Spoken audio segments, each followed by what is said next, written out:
Hello students, how are you? My name is Dr. Jyoti Singh and today I am going to discuss with you covalent bonding. तो covalent bonding के बारे में हम इस video में समझेंगे और covalent bonding कैसे बनती है और क्यों बनती है ये हम डिटेल में देखेंगे। तो covalent bonding समझने से पहले हम थोड़ा सा जान लेते हैं कि किसी भी एटम का स्ट्रक्चर कैसे होता है, तभी हमें बॉन्डिंग समझ में आएगी। ठीक है, क्योंकि बॉन्डिंग कैसे होती है, बॉन्डिंग में कोई भी एटम इन्वॉल्व होता है। हम बॉन्डिंग क्या कहते हैं, जैसे कि अगर हम बोले कि व्हाट इज बॉन्डिंग, ये बॉन्डिंग क्या है और ये क्यों होती है। ठीक है, तो बॉन्डिंग का मतलब होता है कि इन्हीं दो एटम्स के बीच में कोई भी मॉलिक्यूल जो है एटम से ही मिलके बना रहता है। ठीक है, तो किन्हीं दो एटम्स के आपस में कंबाइन होने के इफेक्ट को हम कहते हैं कि ये जो है ये क्या है, ये बॉन्डिंग है। ठीक है, इसी इफेक्ट को हम कहते हैं कि बॉन्डिंग है। और इन्हीं दोनों एटम्स के मिलने से, दो या दो से अधिक एटम्स के मिलने से हम कहते हैं कि डिफरेंट डिफरेंट तरह के मॉलिक्यूल्स बनते हैं और उन मॉलिक्यूल्स के कंबाइन होने से हम कहते हैं कि कोई भी कंपाउंड का फॉर्मेशन होता है। ठीक है, यानी कि बॉन्डिंग होना बहुत जरूरी है, तभी हमें डिफरेंट डिफरेंट कंपाउंड्स देखने को नेचर में मिल सकते हैं। ठीक है, तो ये बॉन्डिंग कैसे होती है, इस बॉन्डिंग में मैं आपको बता दूं कि जो भी एटम पार्टिसिपेट करते हैं वो पूरा का पूरा एटम नहीं पार्टिसिपेट करता है। ठीक है, हर एक एलिमेंट का जो एटम होता है उसका एक इलेक्ट्रॉनिक कॉन्फ़िगरेशन होता है और केवल आउटर शेल के इलेक्ट्रॉन ही इस बॉन्डिंग में पार्टिसिपेट करते हैं। इसीलिए बॉन्डिंग को समझने से पहले हमें एक एटम का थोड़ा सा एक एटम के स्ट्रक्चर के बारे में थोड़ा सा हमें पता होना चाहिए। तो जैसे कि अगर हम फॉर एग्जांपल अगर किसी एटम को पढ़ना है तो जो सबसे ज्यादा यूज होता है आपकी बुक में वो है सोडियम एटम। ठीक है, हम सोडियम एटम के बारे में पढ़ते हैं थोड़ा सा। तो सोडियम का एटॉमिक नंबर क्या होता है, एटॉमिक नंबर अगर आप सोडियम का देखोगे तो एटॉमिक नंबर होता है सोडियम का 11। और अगर हम इसका इलेक्ट्रॉनिक कॉन्फ़िगरेशन लिखें कि के शेल, एल शेल और एम शेल में कितने इलेक्ट्रॉन्स इसमें आएंगे, तो के शेल में 2 इलेक्ट्रॉन्स, इसमें 8 इलेक्ट्रॉन और इसमें 1 इलेक्ट्रॉन। ठीक है, तो ये आउटर शेल है। ओके, तो अगर इसका इलेक्ट्रॉनिक कॉन्फ़िगरेशन अगर हमें ड्रॉ करना पड़े तो हम कुछ इस तरह से ड्रॉ करेंगे कि यहाँ पे 11 प्लस 11 ये इसका न्यूक्लियस है। इसके अराउंड ये जो शेल्स है इसको हम ड्रॉ करते हैं के, एल और एम शेल हम जो है ये ड्रॉ करेंगे। ओके फाइन, ये थोड़ा सा बड़ा हो गया।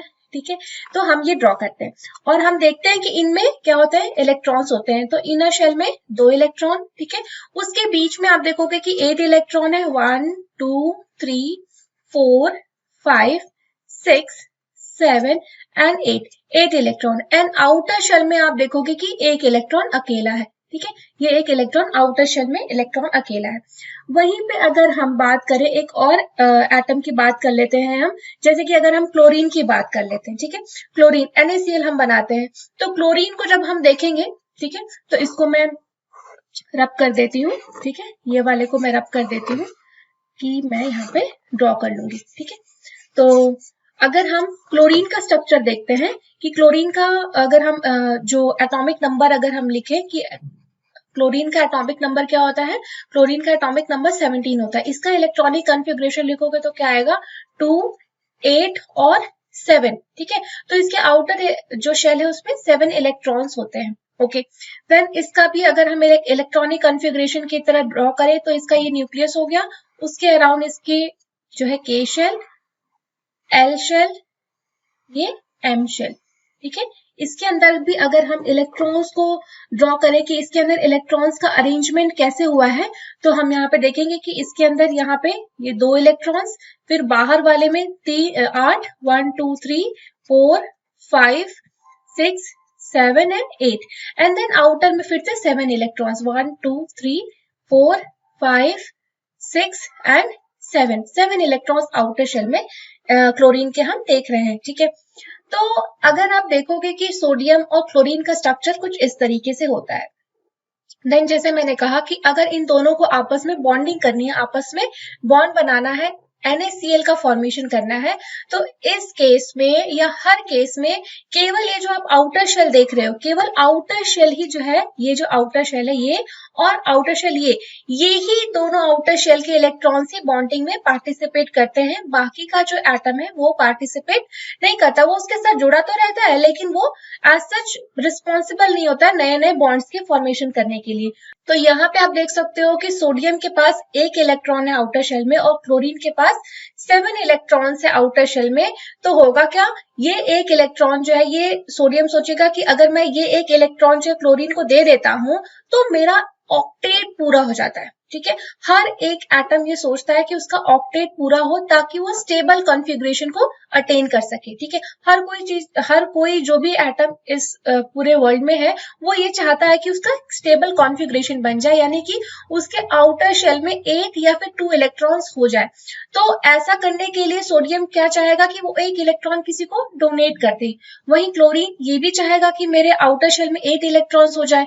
तो इसके पास 7 तो है, बट ये क्या करेगा कि 1 इलेक्ट्रॉन कहीं से ये चाहता है कि आ जाए ताकि मेरा भी ऑक्टेट पूरा हो जाए और मैं नोबल गैस की कॉन्फ़िगरेशन या ऑक्टेट को अचीव कर लूं। ठीक है, तो इस वजह से जब ये दो एटम्स आपस में करीब आए तो इन्होंने देखा, अरे सोडियम तुम्हारे पास एक एक्स्ट्रा इलेक्ट्रॉन है, और जो है सोडियम ने भी क्लोरीन को देखा, अरे तुम्हारे पास केवल 1 कम है ऑक्टेट से।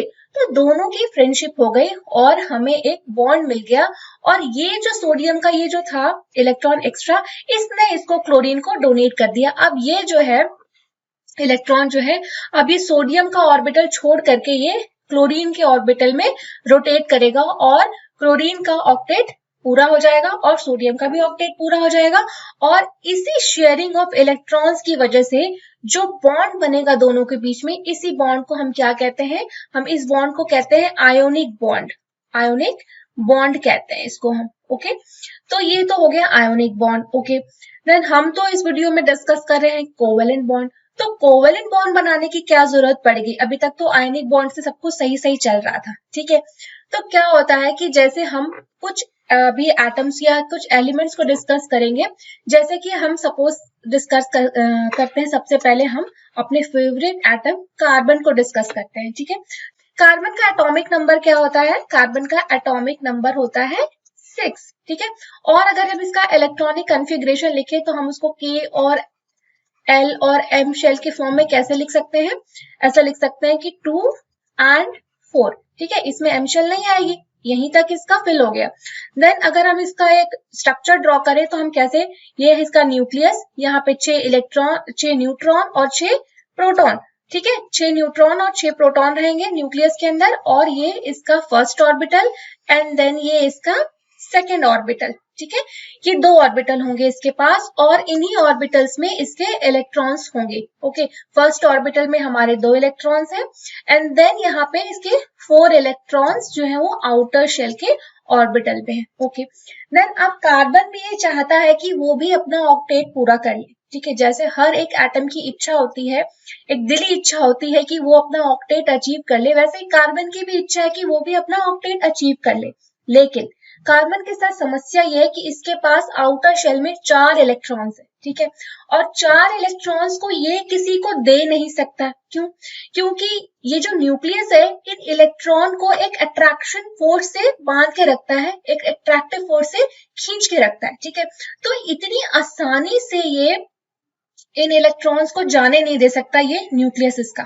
ठीक है, और अगर चला भी जाए तो इसके जाने के लिए जो एनर्जी का इन्वेस्टमेंट होता है वो काफी होता है। ठीक है, तो इतना आसान नहीं, इसमें बहुत ज्यादा एनर्जी लगेगी इन इलेक्ट्रॉन्स को इनके आउटर शेल से एक एक करके निकालने में। ठीक है, चलो ठीक है, हम निकाल नहीं सकते तो कार्बन कहेगा कि मैं किसी और से 4 ले लेता हूं। ठीक है, चलो कार्बन ने ये सोचा कि चलो भाई मैं ले लेता हूं, कोई ऐसा 1-2 ऐसे एलिमेंट्स आ जाएं जो मुझे अपने इलेक्ट्रॉन्स दे दें ताकि मेरा ऑक्टेट पूरा हो जाए।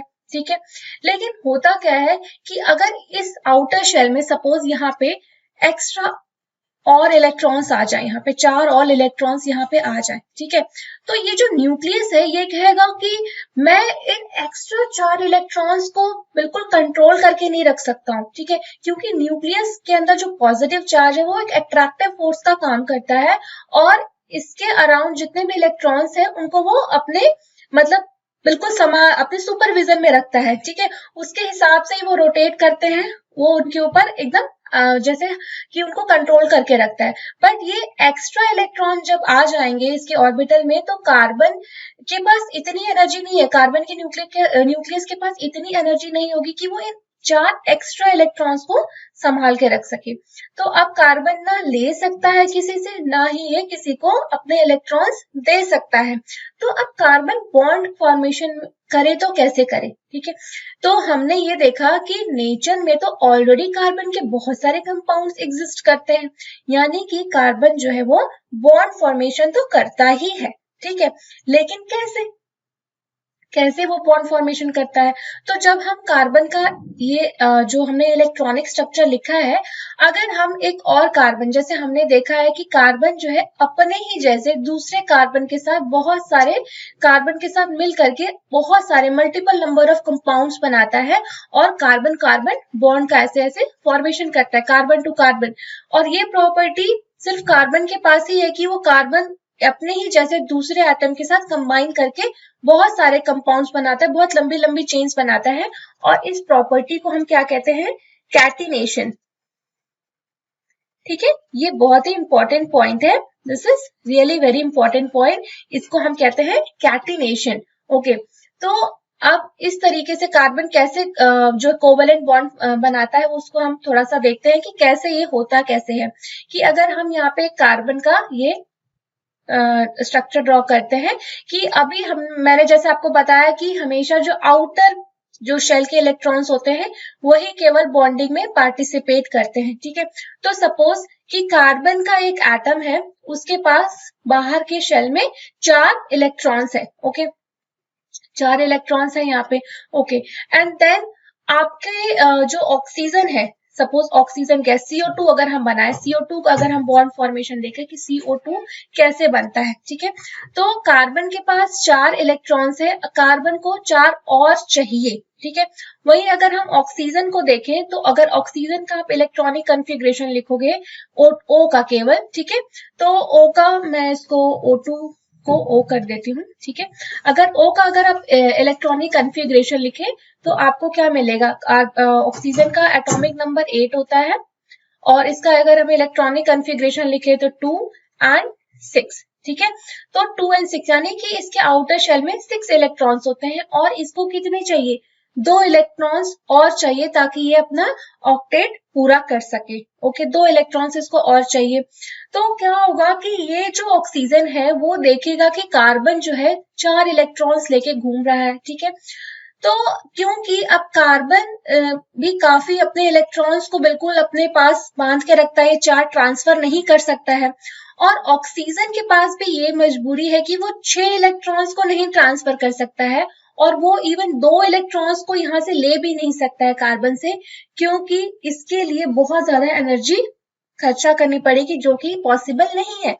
तो इन दोनों ने क्या किया कि इन्होंने कहा कि ठीक है, हम इलेक्ट्रॉन्स को ट्रांसफर तो नहीं कर सकते हैं but we can share the electrons, ठीक है।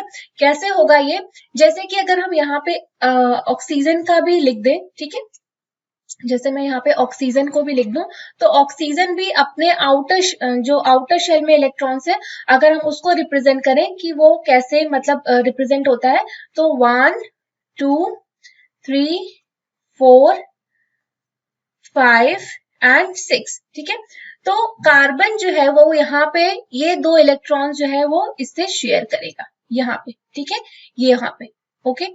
ये ऑक्सीजन जो है इस कार्बन से 2 इलेक्ट्रॉन्स थोड़ी देर के लिए लेगा, तो ये इलेक्ट्रॉन्स, ये कार्बन के इलेक्ट्रॉन्स जो है वो ऑक्सीजन के शेल में थोड़ी देर आके चक्कर लगा के चले जाएंगे, तो ऑक्सीजन को लगेगा कि मेरा ऑक्टेट पूरा हो गया, ठीक है। भले थोड़े समय के लिए होता है तो वो इलेक्ट्रॉन्स थोड़ी देर के लिए ऑक्सीजन के ऑर्बिटल में रोटेट करते हैं और थोड़ी देर के लिए कार्बन के ऑर्बिटल में रोटेट करते हैं, आते जाते रहते हैं। तो इससे दोनों का ही इलेक्ट्रॉनिक कन्फिग्रेशन कुछ फ्रैक्शंस ऑफ सेकंड्स के लिए लगभग पूरा होता रहता है, ओके। तो ये सेटिस्फाइड रहते हैं।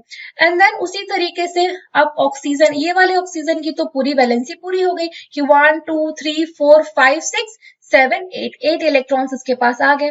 अब कार्बन के पास अब कितने आ गए हैं? 6 इलेक्ट्रॉन्स आ गए, 1 2 3 4 5 6।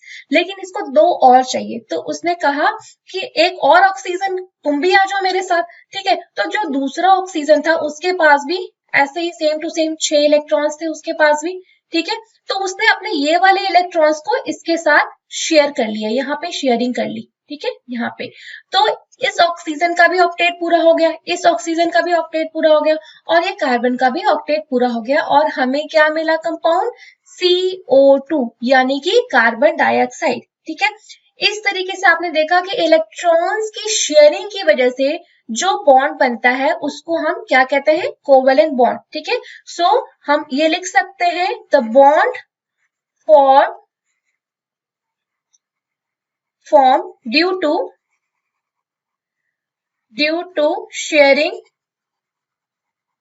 sharing of outer shell electron. Okay, due to sharing of outer shell electrons is known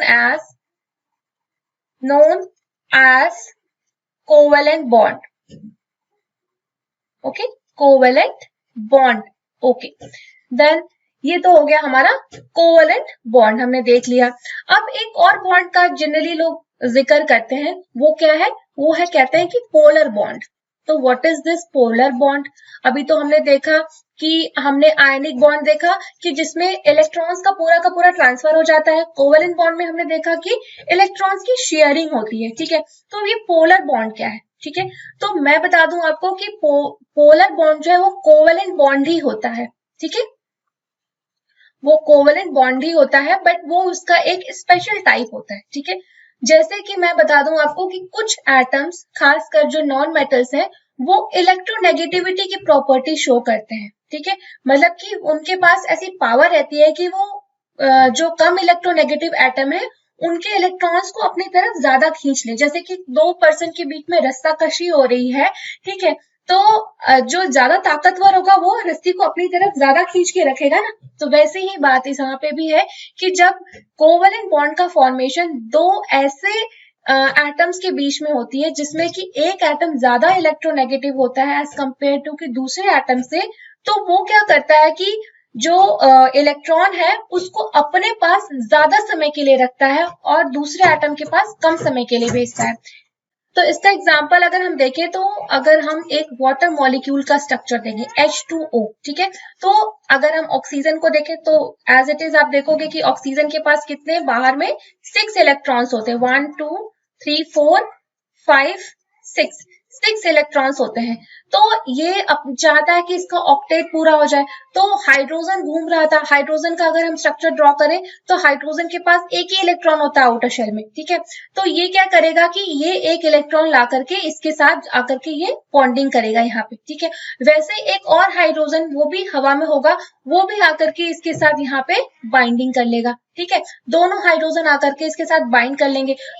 तो अगर हम देखें कि ऑक्सीजन कैसे हाइड्रोजन के साथ कंबाइन करता है, तो ऑक्सीजन का ये स्ट्रक्चर हो गया, ठीक है, इसके पास यहाँ पे हम 6 इलेक्ट्रॉन्स ड्रॉ करते हैं, 1 2 3 4 5 एंड 6, ठीक है। वैसे ही हाइड्रोजन के भी अगर हम एटम्स को ड्रॉ करें तो हम कैसे ड्रॉ करेंगे कि ये हाइड्रोजन का एक एटम है, ठीक है, और ये यहाँ पे हाइड्रोजन एक अपना इलेक्ट्रॉन लेके खड़ा है, ठीक है, और यहाँ पे एक हाइड्रोजन है वो अपना एक इलेक्ट्रॉन यहाँ पे लेके खड़ा है। तो यहाँ पे ये जो बॉन्डिंग हो रही है ये शेयरिंग हो रही है, ठीक है, ऑक्सीजन जो है एक इलेक्ट्रॉन को शेयर कर रहा है हाइड्रोजन के, ठीक है। तो दो हाइड्रोजन के एटम आए और उन्होंने एक ऑक्सीजन के साथ अपने अपने एटम्स को शेयर किया, और इस तरीके से हम देखेंगे कि हाइड्रोजन का भी इलेक्ट्रॉनिक कॉन्फ़िगरेशन 2 हो गया और ऑक्सीजन का भी इलेक्ट्रॉनिक कॉन्फ़िगरेशन 8 हो गया। तो दोनों की ही ये शेयरिंग ऑफ इलेक्ट्रॉन्स करने से दोनों की ही वैलेंसी जो है वो 8 हो गई, ऑक्टेट हो गई। तो ये स्टेबल कॉन्फ़िगरेशन को इन्होंने अचीव किया। बट अब यहाँ पे हम कह रहे हैं कि ये बॉन्ड पोलर बॉन्ड है। अब आप देखिए कि क्योंकि ऑक्सीजन जो है वो हाइड्रोजन से ज्यादा इलेक्ट्रोनेगेटिव है, इलेक्ट्रोनेगेटिव मतलब ज्यादा ताकतवर है, उसके पास जो है उसके न्यूक्लियस के अंदर ज्यादा नंबर ऑफ प्रोटॉन्स और न्यूट्रॉन्स है एज कंपेयर टू की हाइड्रोजन के, ठीक है, उसका न्यूक्लियस ज्यादा मजबूत है। तो वो क्या करेगा, ये जो इलेक्ट्रॉन है अगर पार्टनरशिप हुई है दोनों की 50-50 की, ठीक है। तो 50% ऑफ द टाइम उसको हाइड्रोजन के ऑर्बिटल में इस इलेक्ट्रॉन को रहना चाहिए, ठीक है, और इस इलेक्ट्रॉन को भी 50% ऑफ द टाइम ऑक्सीजन के ऑर्बिटल में रहना चाहिए। कि पहले ये इलेक्ट्रॉन पूरा का पूरा 1 मिनट जो है वो अगर हाइड्रोजन के इलेक्ट्रॉन में रहता था, तो अब ये पूरा का पूरा 1 मिनट नहीं बल्कि आधा मिनट ही रहेगा, और ये आधा मिनट ऑक्सीजन के जो है उसमें रहेगा, ठीक है। तो इस तरीके से 50-50% की पार्टनरशिप हुई थी दोनों के बीच में, और इधर भी 50-50% की पार्टनरशिप हुई थी। बट होता क्या है, क्योंकि ऑक्सीजन ज्यादा ताकतवर है, ये ज्यादा स्ट्रॉन्गर है, या ज्यादा कह सकते हो कि ये मोर इलेक्ट्रोनेगेटिव है, इलेक्ट्रोनेगेटिव है। तो इस वजह से ये इस शेयर पेयर ऑफ इलेक्ट्रॉन को अपनी तरफ ज्यादा पुल कर लेगा, ज्यादा समय के लिए रखेगा। ये इलेक्ट्रॉन ज्यादा समय के लिए इसके ऑर्बिटल में रोटेट करेगा और अपने इलेक्ट्रॉन को ये इधर ज्यादा समय के लिए नहीं भेजेगा, ठीक है। तो इस वजह से एक पोलैरिटी डेवलप हो जाती है, इसी को हम कहते हैं पोलर बॉन्ड, ओके। तो कुछ इस तरह का स्ट्रक्चर आप देखोगे कि ये हाइड्रोजन का ये स्ट्रक्चर है, ये ऑक्सीजन का यहाँ पे हम देखते हैं, ठीक है। तो इस तरह से स्ट्रक्चर डेवलप होता है और ये बॉन्ड इधर खिंचा हुआ सा रहता है, जिसकी की वजह से हम कहते हैं कि वाटर जो है वो एक पोलर मॉलिक्यूल है। इसी वजह से वाटर क्या है, एक पोलर मॉलिक्यूल है। Water is a polar molecule. Polar molecule का क्या मतलब होता है, पोलर मॉलिक्यूल का मतलब होता है कि वो हर एक चीज को अपने अंदर जो है वो डिसॉल्व कर लेगा। It is a good solvent, okay. इसी वजह से ये गुड सॉल्वेंट भी होता है, okay. Water is a polar molecule, it is a good solvent because of this kind of bond formation. So I hope कि आपको कोवेलेंट बॉन्ड फॉर्मेशन अच्छे से समझ में आया होगा। And still you find any difficulty in understanding any of the topics, then you can write to me in the comment section. Thank you so much.